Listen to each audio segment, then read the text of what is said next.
Hola, ¿qué tal amigos de Loic? Sean bienvenidos a esta sesión, la última de la primera mañana de este Summit.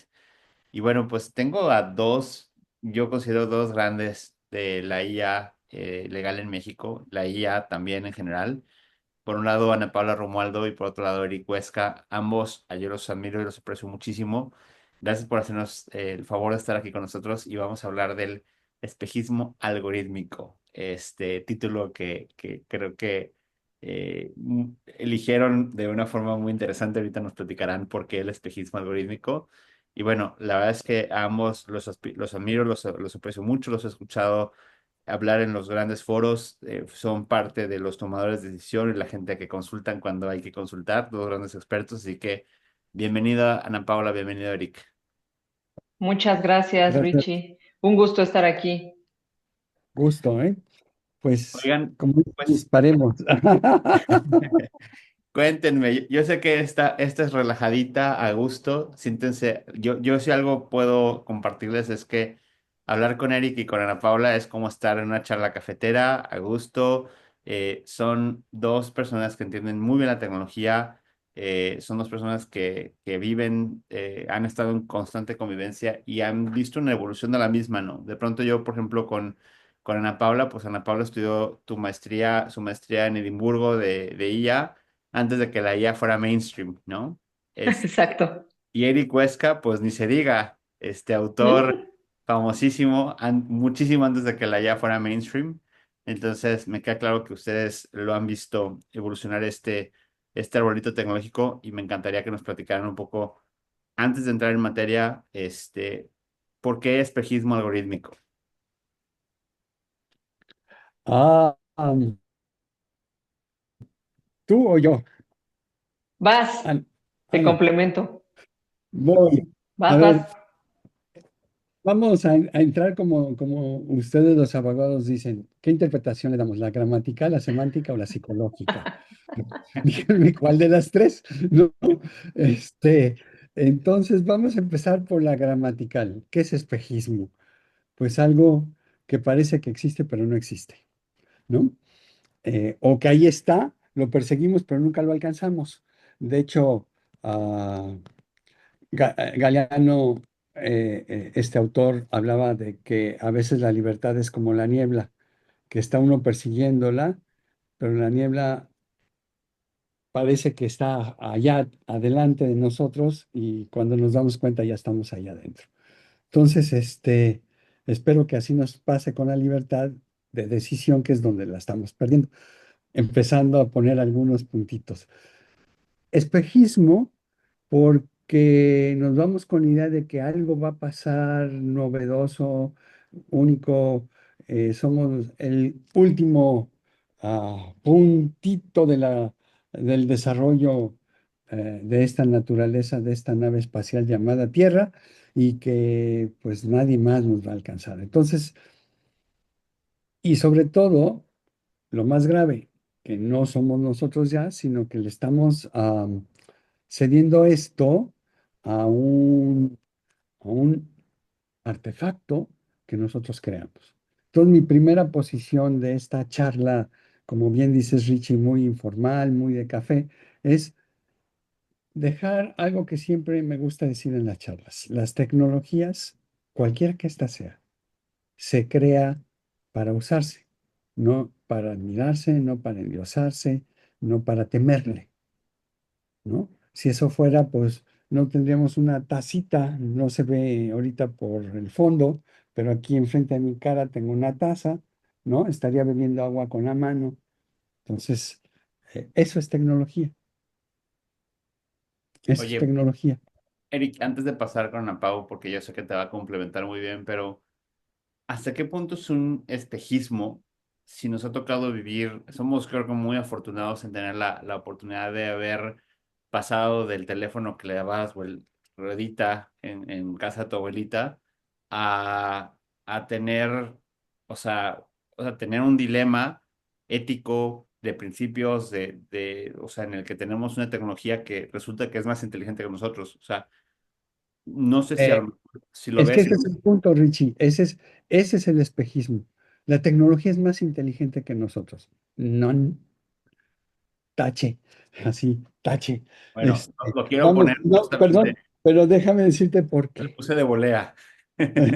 Sí, o sea, por eso, y me encanta, ¿no? Tache, porque la tecnología es una creación humana. Por mucho que le hagamos al Mary Shelley y creemos Frankenstein, siglo XIX, desde aquí viene esa idea. Y viene la idea con algo que de verdad el padre de toda esta neocivilización capitalista no es más que Maxwell. James Maxwell, ese escocés que casi nadie reconoce, todo el mundo reconocemos a Einstein y reconocemos una serie de científicos, pero ese físico fue el que le dio forma a lo que hoy llamamos la energía eléctrica y magnética, que siempre ha existido, pero la pudo modelar, la pudo expresar en ecuaciones y por lo tanto se empezó a desarrollar tecnología alrededor de ella, la de un mexicano que juró de ser mexicano, que era Tomás Alba Edison, y entonces Tomás, siempre decimos Edison, pero le quitamos el Alba porque era mexicano y había emigrado. O del otro migrante, que también es un super genio de la tecnología, que es Tesla, del cual ahora lo vemos circulando en las calles con su nombre y nada que ver con lo que este señor pensó. Entonces, pensemos siglo XIX, pensemos positivistamente y pensemos en que podemos hacer realidad lo de Festos, es decir, eh, algo semejante a nosotros que piense, que actúe.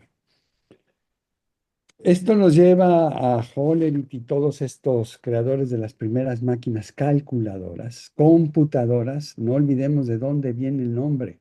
Computar es calcular. Y si yo le decía a alguien en el siglo XX, antes del año 50, tengo una computadora digital, pensaría que estaba haciendo cálculo con mis dedos.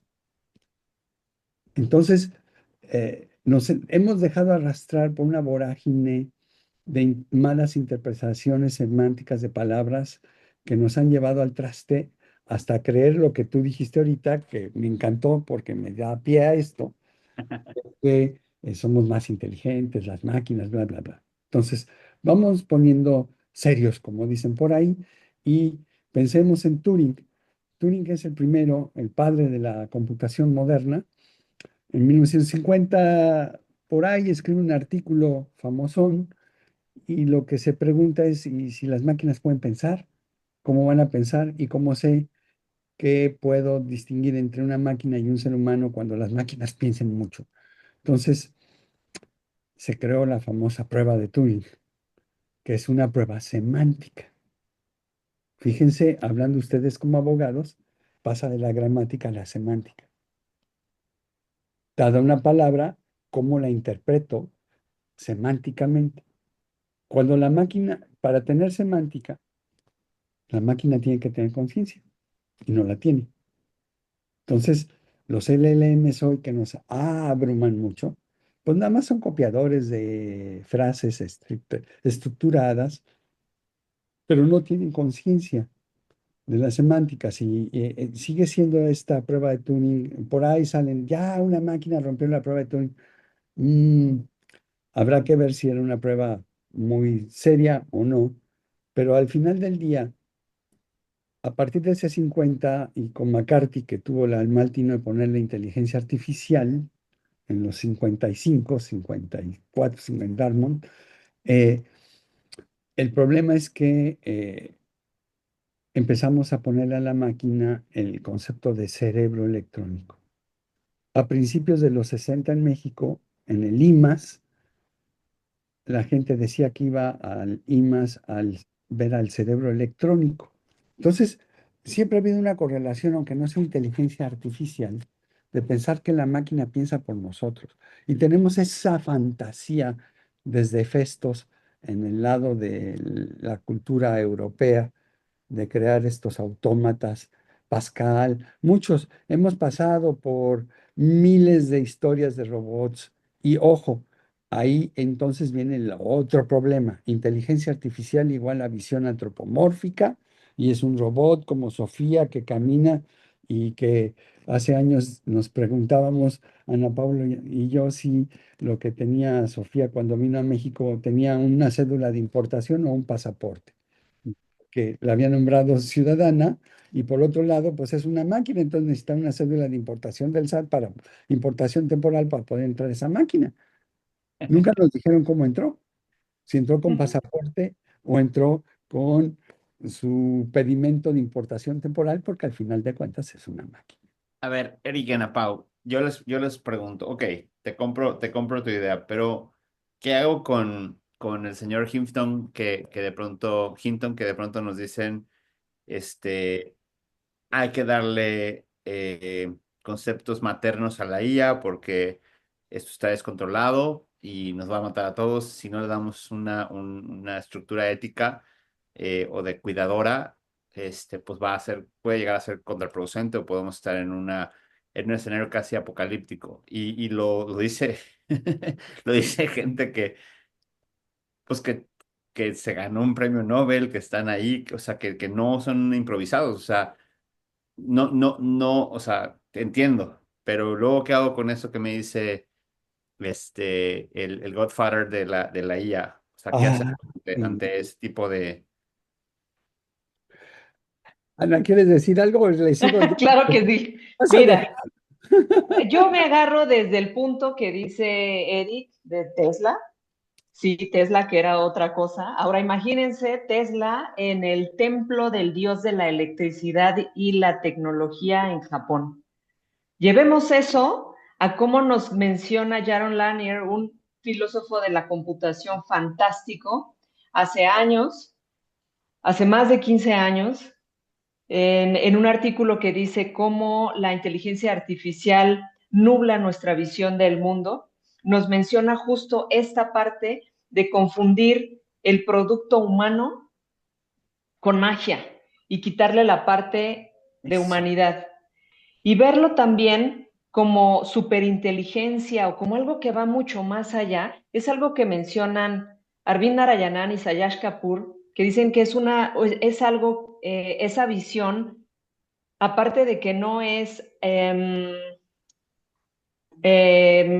adecuada para el punto de investigación en el que estamos hoy, que así es como se esté buscando desarrollar y vender es distinto, pero decían esa parte es la que hace que nuestra visión se nuble y en una parte que se pueda ver, a pesar de que estamos tratando de superar el mad washing que viene de la inteligencia artificial por venir de un campo matemático, a pesar de que no viene a partir de operaciones aritméticas simples. El mad washing nos lleva al 2 más 2 es 4 y no hay de otra, y entonces es una data has better idea, ¿sabes? Entonces, esa es la parte que nos lleva a que podamos hacer una distinción de si esto que estamos pensando en el punto de la magia, de que todo está muy bien y que vamos solamente para arriba y vamos a seguir creciendo,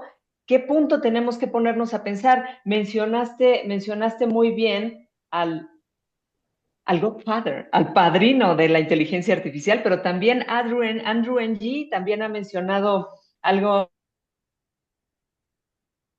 es una posición que es distinta a la de Geoffrey Hinton, que está, y entiendo, y los dos son unas mentes brillantes en el tema, en investigación en materia de inteligencia artificial, pero Andrew Ng tiene una visión distinta del riesgo que ha hecho tan vocal Geoffrey Hinton.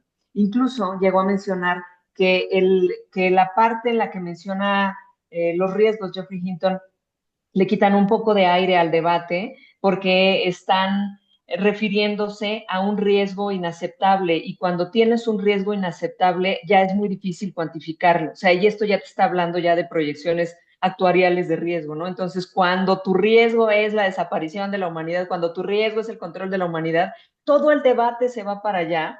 Y esto de ponerle temas maternos también a la AI, bueno, o sea, nos podemos meter ahí en otro debate de por qué materno, ¿no? ¿Por qué, o sea, te tiene que maternar hasta la inteligencia artificial? No, o sea, no. A Pero ver, bueno, pero hay otra parte ahí, aparte de lo del espejismo algorítmico. El espejismo, si nos vamos ya un poco más atrás y lo bajamos de la parte filosófica en la que estamos, el espejismo es que parece que con inteligencia artificial vamos a tener eficiencia, eficacia y crecimiento perpetuo, cuando esos han sido los problemas del modelo económico. La eficiencia, la eficacia y el crecimiento perpetuo muestran que tienen defectos por sí mismos como modelo. Pero sí, es una época en la que ha habido grandes avances en el tema de inteligencia artificial, por supuesto. El tema de los transformers es innegable. Entonces, que ha avanzado, sí, que pueden hacer otras cosas que no se podía hacer antes, sí, pero sigue siendo el espejo de predecir, y conste que no vamos a entrar a detalle a que se entiende inteligencia artificial como si fuera un solo concepto, cuando no hay solo un tipo de inteligencia artificial, cuando la generativa es un tipo de inteligencia artificial y cuando pa pronto y en una metáfora muy buena, como entendemos inteligencia artificial o como la queremos regular, como la queremos encapsular, es como la frase, la tecnología medio de transporte. Imagínense que encapsulemos todo medio de transporte en uno solo, desde bicicletas, patinetas hasta aviones, barcos y submarinos. Entonces, ahí también ya tenemos un tema conceptual de la división. Entonces, ¿qué parte sí puede funcionar muy bien algún tipo de tecnología para ciertas tareas específicas, pero que esto sea la panacea y que la inteligencia artificial predictiva finalmente pueda predecir el futuro? Esa es la parte también de espejismo. Hay no, ciertas partes de inteligencia artificial que son más espejismo que otras.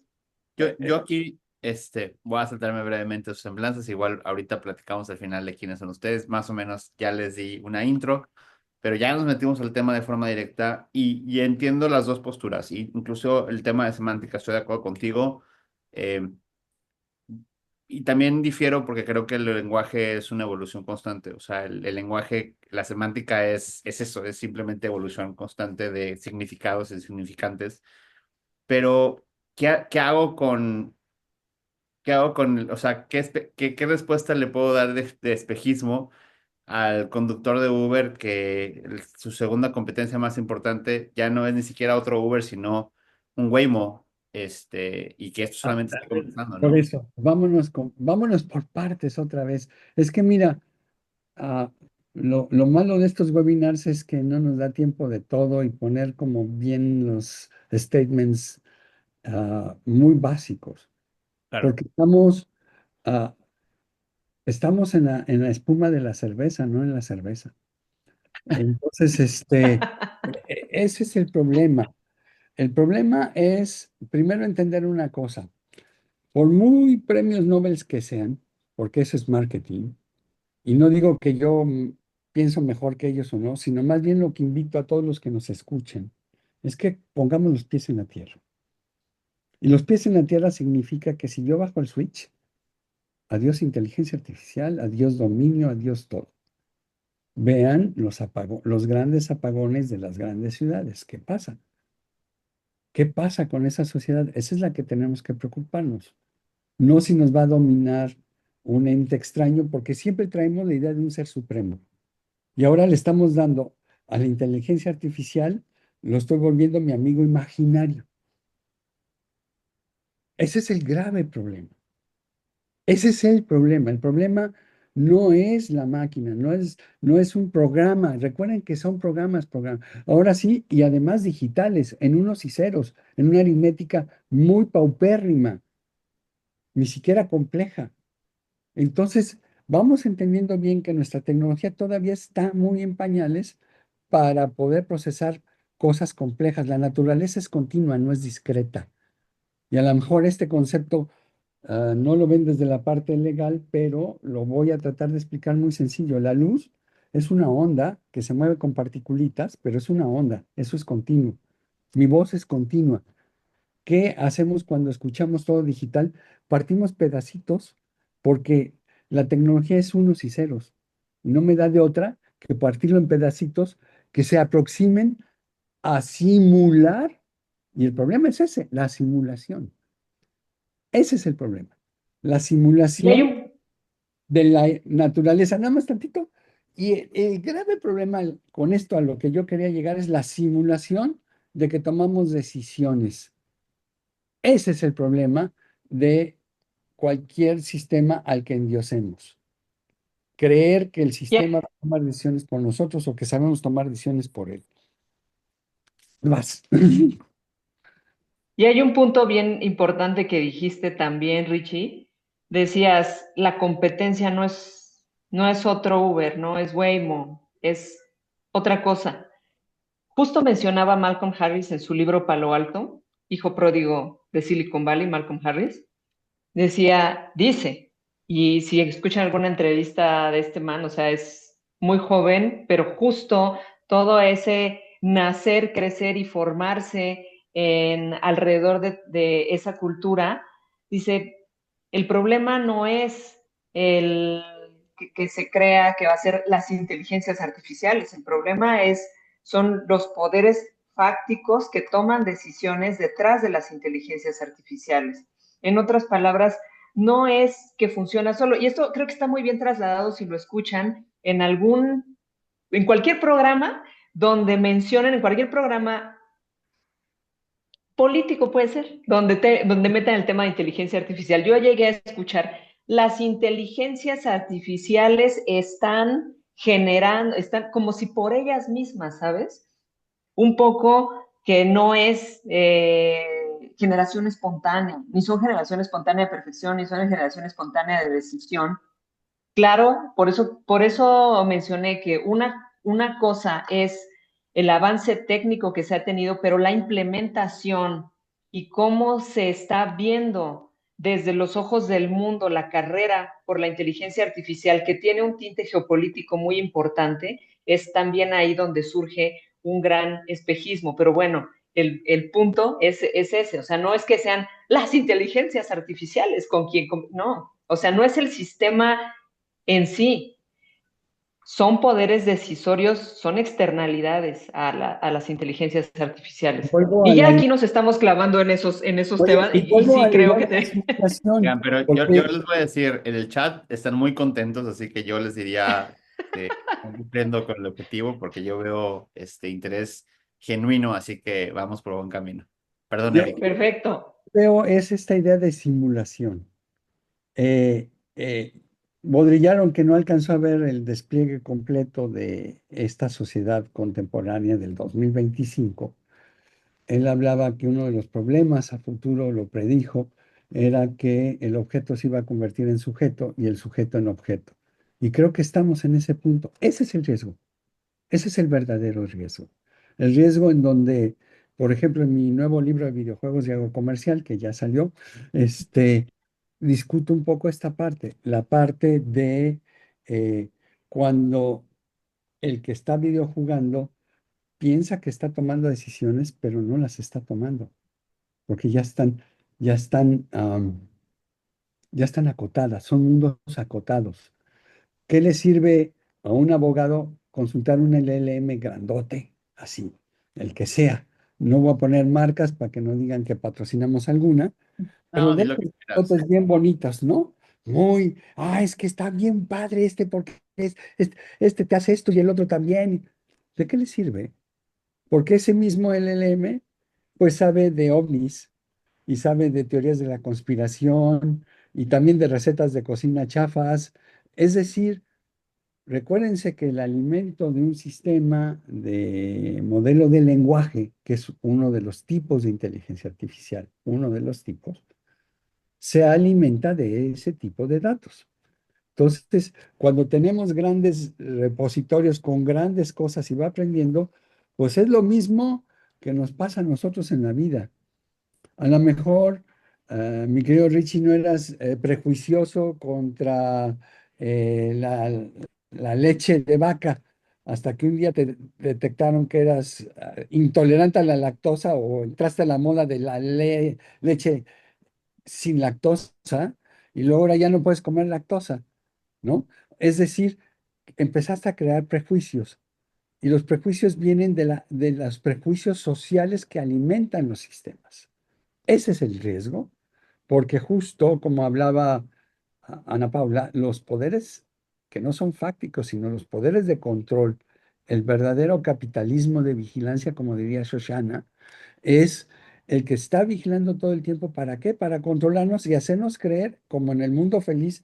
Yo digo que estamos justamente en ese mundo en donde se están cumpliendo dos utopías, porque odio el nombre contrario, porque eran utopías en su momento, la de Huxley del mundo feliz y la de George Orwell con 1984. Es decir, estamos en el mundo orwelliano, huxleyiano, si lo puedo decir así, de eh, una persecución perenne por la felicidad. Tienes que estar feliz todo el tiempo. Y si no estás feliz, mira, ahí están las drogas. Consume drogas. Hay un mercado. No es de gratis que estemos diciendo que seamos felices. No es de gratis de asustarte con que te van a tomar tu empleo. Ojo, cuando todos los sistemas nacionales y este mundo está diseñado para crear empleados. Los científicos son empleados, punto. Es decir, no, muy pocos despuntan en ser diferentes a ser empleados. Todo este mundo, toda esta educación capitalista, socialista, comunista, la que le quieran poner el nombre de ista, está dirigida a crear empleados. Es Y decir, otra cosa, ay, perdón, perdón. sí, sí, sí, sí, No, vas, no, no, es que, interrúmpeme. perdón, es que se me empalmó el sonido, se me empalmó el audio.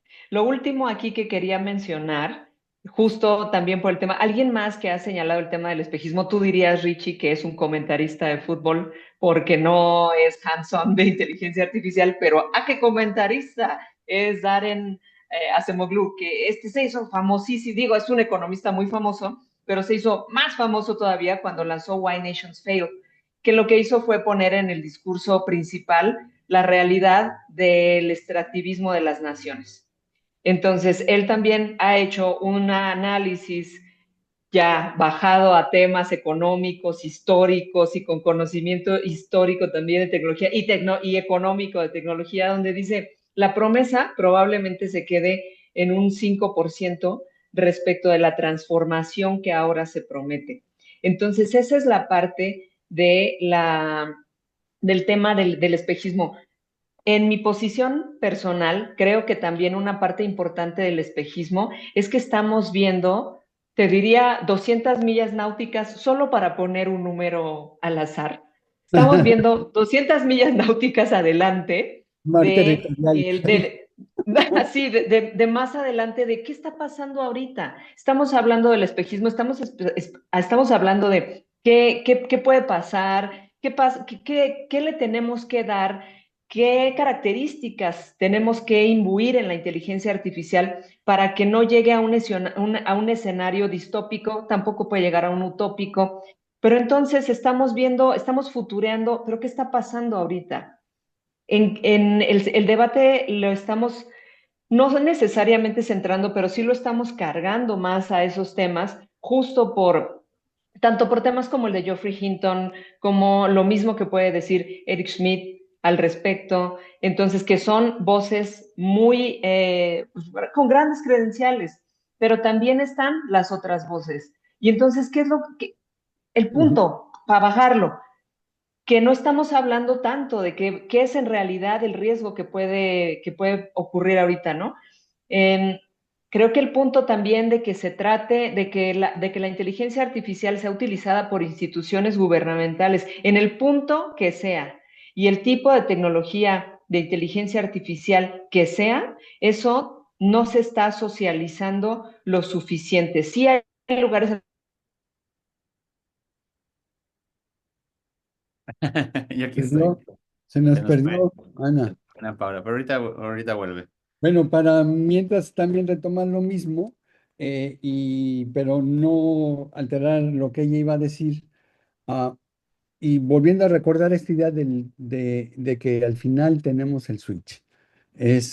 Recordemos lo que decía John D. Bernal hace muchos años en su Science, la historia de la ciencia y la tecnología.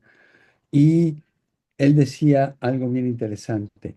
En la medida en que la tecnología se vuelve más compleja, más vulnerable es. Entonces, no hay que tener miedo. Tampoco hay que convertirnos en luditas del 1830, destruir las máquinas. Ojo, creamos máquinas para usarlas. Vuelvo a ese punto. Y en que el punto está en que tendremos que cambiar los modelos de uso, como cuando del teatro pasamos al cine, cuando del cine pasamos a la televisión y de la televisión fuimos a las series a demanda. Es decir, los modelos de uso se han ido madurando, los modelos de uso de la electricidad, o sea, somos hoy el Homo electricus, es decir, estamos, somos una sociedad que si le bajas el switch a todo, te invito a que hagas un licuado de plátano sin una licuadora.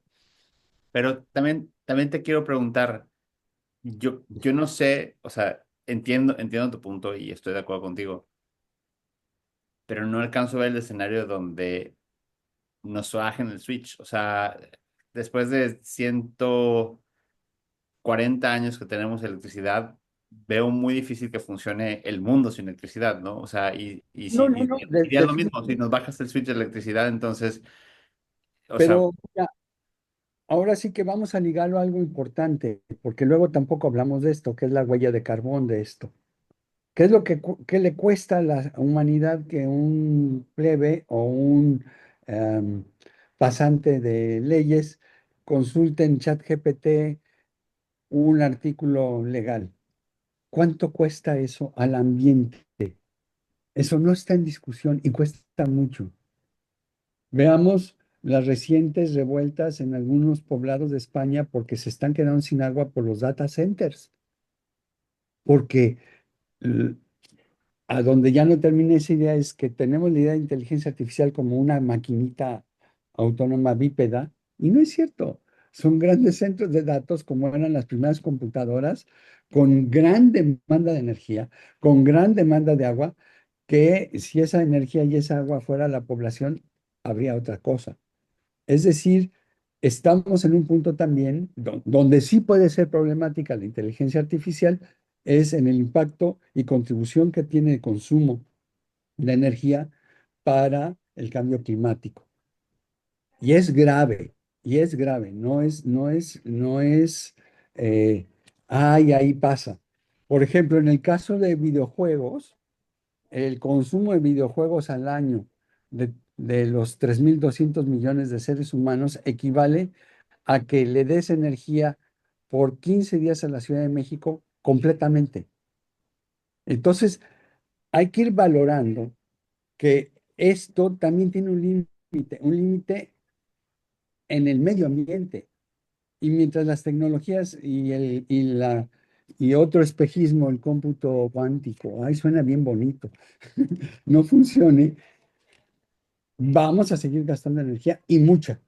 Un GPU consume muchísima energía y un TPU también consume mucha energía. Entonces, vamos viendo las cosas de verdad con menos problema. Van a desaparecer los empleos van y vienen. Como tú dices, así como el lenguaje cambia con el tiempo, los empleos cambian con el tiempo. ¿Quién se acuerda de un linotipista? ¿O quién se acuerda de un telegrafista para ir justo en la línea de las tecnologías de comunicación? ¿Quién se acuerda de un telegrafista o de uno que mandaba telex? No, los empleos van a ir cambiando y se van a ir transformando y aparecerán otros. Pero al final del día, ojo, el capitalismo lo que quiere son empleados y lo que nosotros tenemos es el derecho al ocio, no al empleo. Lo que tenemos es el derecho al ocio para poder pensar. Porque si todo el tiempo estamos llenos de estas porquerías, todo el tiempo abrumado, ¿cuándo pienso? ¿Cuándo reflexiono? Ustedes como abogados, porque la mayoría supongo aquí están, son abogados, ustedes cuándo van a poder pensar la estrategia de algo, de un litis, si no tienen que sentarse y pensar, o bueno, le van a preguntar a ChatGPT y les va a decir, mira, esto se hace así, lo copian, lo pasan y a ver qué les pasa. A veces pueden ir bien o pueden ir mal, Eso puede pasar y muchas veces ya. Pero si realmente son conscientes de su actividad profesional, a veces tienen que decirle, en el caso de Ana Paula, al chamaco, ahí te quedas, al marido, a todo el mundo, porque tengo que pensar en esto, porque tengo que resolver esto mañana, tengo que pensar. Y para pensar tenemos que tener ocio. No se puede pensar en dos llamadas este mito también del multitarea. Mm, Es un mito genial. El mito genial que nos impide pensar, porque estamos en todo y en nada. Aprendiz de todo, oficial de nada, decía un dicho mexicano de principios del siglo XX. Ana Paula, te nos fuiste. Te muteó Sí, la sí, señal. vi, Me ya muteaste, entonces yo vi, ya no ya seguí por vi. ahí. No quise invadir tu línea de pensamiento. No, no, no, no, no, está perfecto, discúlpenme que han sido burps tecnológicos el día de hoy, pero aquí estoy. ¿Ven? Ese es el punto. No, no falla esto. Claro que falla y falla mucho y tiene muchas fallas. Entonces, ubiquémonos. Lo primero en el centro está la persona y lo primero en la persona está la agencia. Reconocer cuál es mi agencia, dónde está, qué capacidad de decisión tengo, qué capacidad de aprendizaje tengo, qué capacidad cognitiva tengo para poder decir, soy consciente de que sé lo que sé y sé consciente de que sé lo que no sé. Muy socrático el asunto. Y curiosamente será, que se compara, bueno, he escuchado comparar, no sé ustedes, la audiencia, y ustedes, Eric y Richie, que se ha comparado la inteligencia artificial con cada cosa, hasta con el fuego.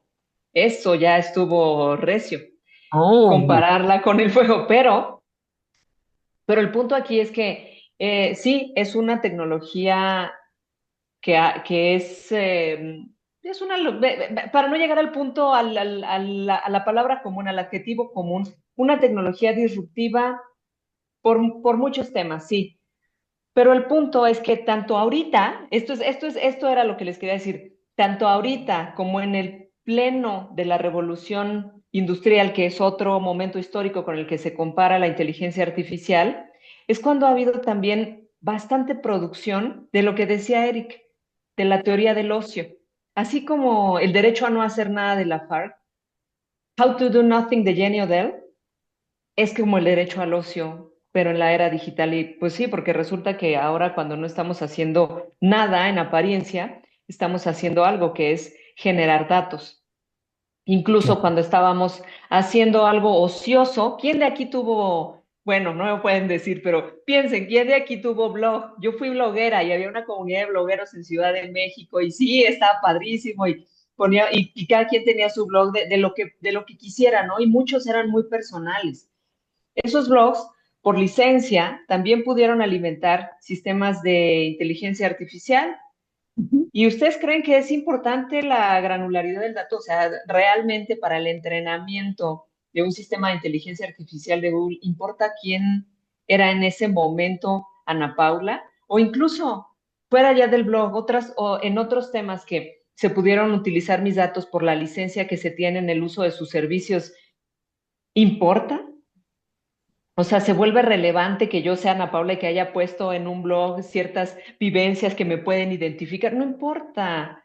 Pero ahí es donde tenemos también otra contradicción ética, porque te vuelves granularmente irrelevante, te vuelves arena en el mar, pero esa irrelevancia es la que construye el cimiento de los grandes modelos de inteligencia artificial. Y sí, puede ser bastante improbable y mucho también del debate se ha llevado a ese tema, que si tus datos no son confidenciales, si los pones en un LLM, que pueden regresar, que tiene el riesgo de memorización, que tiene el riesgo del entrenamiento perpetuo. Pero yo para un modelo no soy Ana Paula, yo soy un parámetro de entrenamiento. Y el Ujú. hecho de que un modelo pueda devolver, no es que lo devuelva porque yo estoy haciendo, por más que haga un buen prompt.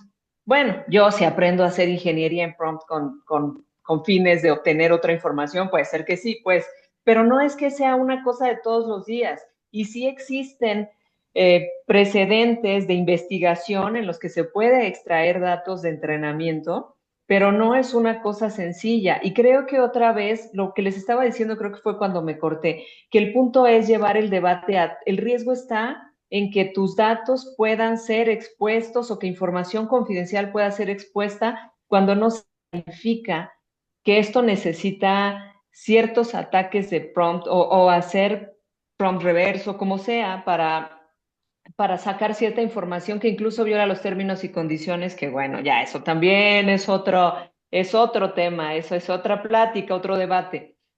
Pero entonces ahí nos estamos perdiendo esta contradicción de que aunque seas irrelevante, eres lo que construye ese modelo. Pero entonces, ¿a qué nos lleva esto?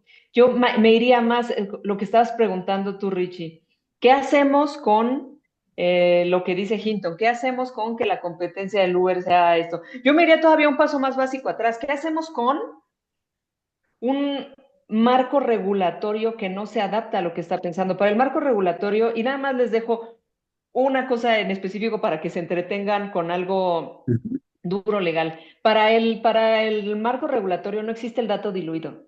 Para el marco regulatorio no existe que seas convertido, o sea, sí, pues existe la anonimización y voy a probar la anonimización para todo esto, o la disociación, o la pseudonimización, dependiendo del marco jurídico en el que lo estés poniendo. Si la capacidad de entrenamiento perpetuo o la de memorización ocurre y te está regresando ese dato, el marco jurídico actual no hace esa diferencia de que se debe a un ataque, de que no es algo fácil, simplemente se expone la violación y también es lo que se ha socializado, que puede pasar.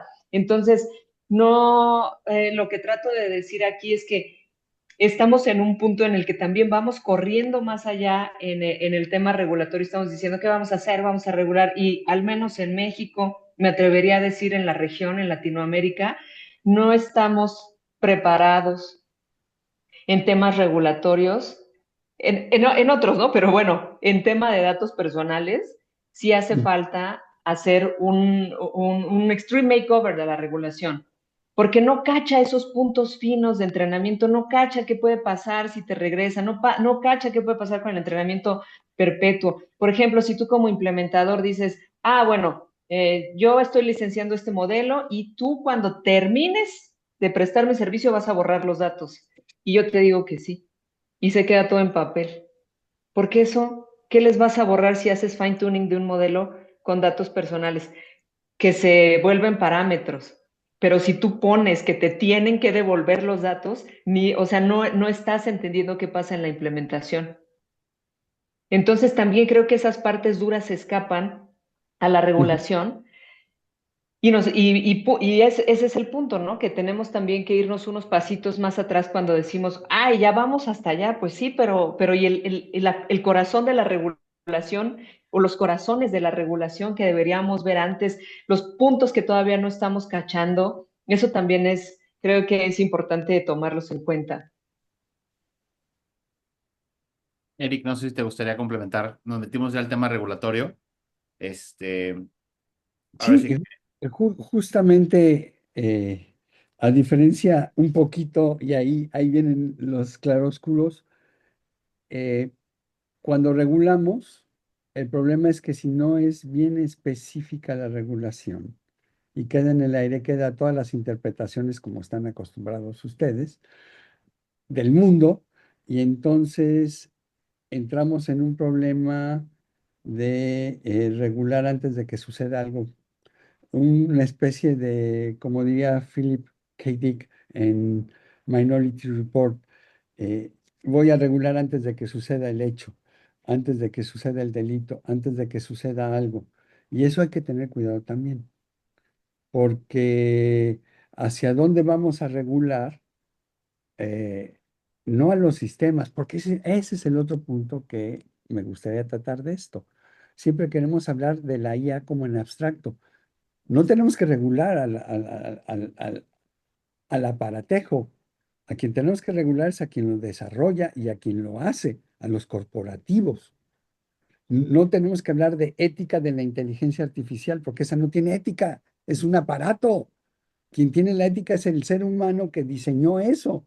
y que usa los datos Pero de... ¿cómo crees, Eric? Si se le pueden poner salvaguardas éticas, si se pueden programar algoritmos de arrepentimiento, ¿de qué estás hablando? Sí En hay esa bola algoritmos de de tonterías arrepentimiento. andamos metidos y andamos hablando de ética de los sistemas cuando lo que es una manera de lavar la conciencia. Ay, yo sigo una regulación ética como A, B, C compañías. Vuelvo a decir, no me gusta mencionarlas.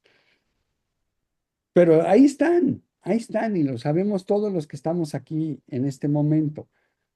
Y las declaraciones y hablamos y hemos gastado bits y más bits en hablar de la ética de los sistemas.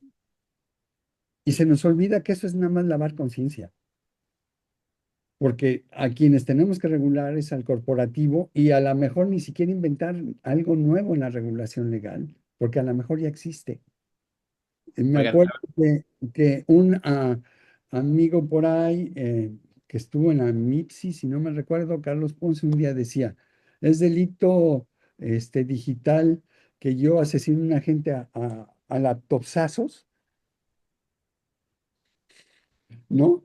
Porque lo hice no lo hice con un arma de fuego, no con un puñal, sino le agarré y le destruí la cabeza con la laptop. Ese es el arma. ¿Es digital o no? Y entonces entrará en derecho digital. Fíjense, todo este rollo de los derechos digitales, perdón, mucha gente ha vivido de ello. Perdón, sí, sí, sí, hemos vivido muchos de ellos, de eso. Pero en realidad hay que ver más atrás, como dice Ana Paula, un pasito para atrás. ¿A quiénes tenemos que regular? A los que desarrollan los sistemas. ¿Qué es lo que tenemos que hacer? Ver de dónde colectan datos. Desde que surgió las computadoras 1939, lo que se dedicaron fue a capturar datos. Es una soberana, am, pero grullada, decir, hago ciencia de datos. Perdón, lo que haces es estadística y lo que estás haciendo es para lo que fue diseñada la computadora, para procesar datos rapidito porque no me da tiempo la vida. Ahí sí, lo que necesito esa es la ventaja de estos sistemas. El volumen, no, fíjense, y aquí también hay otro mito, no es el volumen de muchísimos millones de datos, eso es universos de datos, no, el volumen de datos bien curados, que pueden ser 40 o 50. Ustedes como seres pensantes no tienen millones de datos aquí, curan su información. Ese es otro mito. Los sistemas inteligentes se entrenan con datos sintéticos o datos reales, pero curados, estructurados, es como cuando estás en una crianza, no le sueltas toda la información al niño de repente, le vas dosificando, lo vas curando. Hagamos ese símil. Entonces, eh, un poco en esta charla lo que les quiero decir es, dejémonos de mitos. No hay ética de los sistemas. No hay una ciencia de datos, porque en realidad las computadoras para eso fueron, sino para qué son. Bueno, la laptop es una buena máquina de escribir. Este, las antiguas eh, máquinas de escritorio tenían una charolita de discos que sí me tocó ver alguna vez en donde ponían la taza de café en la charola de discos para que ahí se detuviera la taza de café. Digo, o sea, le podemos encontrar mil formas de uso, pero este aparatejo, este artefacto llamado computadora, desvistámoslo, desnudémoslo, está hecho para capturar datos. Y nosotros somos la mercancía. Nuestras huellas digitales del mundo digital son la mercancía con la que algunos llegan a trillones de dólares, ¿verdad? Y ese es el otro sueño, ese es el otro fantasma, el sueño Gates to Jobs, ¿no? O sea, en donde, pues no importa dónde esté, yo me meto a un garage y voy a ser multi, mega, super archi recontra millonario. Sueños guajiros, como se diría. Entonces, Pongamos como esos pies en la tierra, veamos que hay gente que ha estado trabajando en México, por ejemplo, inteligencia artificial, no es de la ola reciente. Hay maestros como Adolfo Guzmán Arenas que desde el 62 ha trabajado en inteligencia artificial en México. Es Premio Nacional de Ciencias. Ahí está, es una buena eminencia, fundador del Centro de Investigación en Cómputo del Politécnico. Y hay un grupo más o menos ahora que he visto los censos de la CCT, aproximadamente de unos 800, 900 doctores trabajando en inteligencia artificial en México, en temáticas muy específicas. Y otra vez lo mismo, ¿dónde estamos? Pues hay que ver en dónde estamos, qué estamos investigando y para qué somos buenos. Porque ser eh, ChatGPTs, ya averiguarán qué significa eso, este, pues ese es otro de los males de este tiempo. Habrá que buscar en donde sí el país puede tener aportes interesantes. Y mientras, para los que nos escuchan, olvídense de los modelos grandes de lenguaje, creen sus propios modelos cortitos, chiquitos, específicos, para lo que ustedes hacen. Entrenen, cuídenlos, entrénenlos, curen en los datos y les va a dar resultado. De otra manera, pues van a competir en el procesamiento con la pregunta de un adolescente de qué le puede gustar más a mi novia, si las rosas o las gladiolas, porque eso es lo que están preguntando. ¿Y saben ustedes a qué horas lo preguntan? ¿Qué día se pregunta más? Ah, pues se pregunta más los jueves y los viernes. Ya están las estadísticas. No las estoy inventando, ahí están las estadísticas, al menos de uno de los sistemas de OpenAI, que se consulta más jueves y viernes. Y se consulta más después como una parte de entretenimiento, no laboral. Entonces, y eso nos está costando, vuelvo otra vez al tema de impacto ambiental. Eso nos está costando ambiente a todos. Esos sí son los verdaderos riesgos de la inteligencia artificial. Montarnos en una ola que sí nos puede llevar a acabarnos los recursos que son para los humanos, no para las máquinas. Me gustaría aprovechar que estamos ya casi al pie de la hora para hacer piensos o algún statement de cierre. Ha sido para mí un lujo tenerlos a los dos. Les platiqué desde el principio que iba a ser esta como una charla más cafetera, muy filosófica. Traté de hablar lo menos posible. La intención era solamente poner ahí algunas preguntas o meter carnita para darles, ¿cómo se llama? Movimiento al tema. Pero bueno, me encantaría si quieren compartirnos algo más, para cerrar esta dinámica.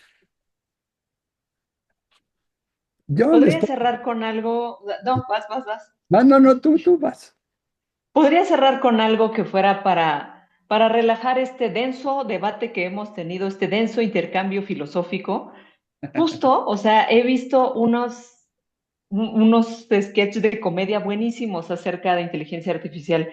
Mi pregunta es, ¿y a dónde vamos a parar? Están, o sea, te pueden responder muchas cosas y los jueves y viernes el censo de lo que se pregunta y aparte, el de lo que se pregunta es como lo que dijo Eric, pero aparte hay otra cosa que se pregunta mucho, una labor que era muy humana, servicios de psicología. Ujú. También en las madrugadas, en las noches, y haz como que eres un psicólogo graduado de tal universidad y dime por qué tengo esto, el otro. Sí, ahí vamos a ver cómo, porque es lo que estamos viendo, el desdoblamiento de a dónde va esta tecnología que como dice Demis Hassabis en una entrevista, dice que hay mucha gente que está en contra del uso y que tiene ciertos prejuicios, pero que su intención es usarla. Demis Hassabis, sí, DeepMind, ajá, sí, el científico jefe que ahora es el que es el científico jefe de Google. Su intención desde el principio fue utilizarla para hacer investigación científica y para curar enfermedades, por eso tiene el Nobel. Pero se va para otro lado, se va para aumentar el número de clics también. Entonces, puede tomar un curso distinto para el que está creado la superinteligencia que se imaginaron Sam Altman y Demis Hassabis. También iba para otros rumbos, también se la imaginaron no fue cosa suya, o sea, no fue cosa suya el punto en el que está ahorita la carrera geopolítica por la inteligencia artificial. Tomó otros rumbos. Pero bueno, quiero cerrar con una cita, y es curioso, o sea, nada porque vean que me cae muy bien Eric. Nunca había cerrado una cita con que había sido mi copanelista. Esta es una cita de Eric. La claridad tiene que venir del humano, no de los sistemas. Muchas gracias, de verdad, fue un placer tener esta plática y pues me encanta. ¿Qué les digo? Qué lujo. Muchas gracias, Ana Paula. Eric, Yo cerraría simplemente con que recuperemos nuestra agencia. No endiosemos a la tecnología y seamos claros en dónde estamos parados. No tengamos miedo a nada. Vamos para adelante. muchas gracias a los dos. Muchas gracias. Una lástima, veo algunas preguntas que no alcancé a cachar por ahí. Melina Juárez te pregunta que si habría que prohibir las preguntas tontas por el tema del uso ambiental. A ver, ¿y quién es tonto y quién no es listo? O sea, no se puede. O sea, volvemos otra vez a los totalitarismos. Yo decido quién es tonto y quién es no tonto, pues no. Para alguien es bien importante saber si va a regalar rosas o gladiolas. Es importante. No podemos denostar eso. Ese es el problema. Más bien hay que llevar a la conciencia cuándo sí usarlo, cuándo no. Y Gracias. habrá alguien que se vuelva dependiente, como cualquier otra droga. Recuerden, videojuegos, 240 millones de gente en alta dependencia, más que la cocaína y el fentanilo. Pero no estamos alertas a eso. En fin, y alertas a este problema también va a haber los suyos, los dependientes, pero pues vamos para adelante. Muy para adelante. Gracias a ambos. Gracias por estar aquí. Muchas gracias, Richie. Gracias. Y a todos los que se sigan aquí, gracias. Nos vemos en un par de horas. Nos vemos. Bye. Bye. Bye.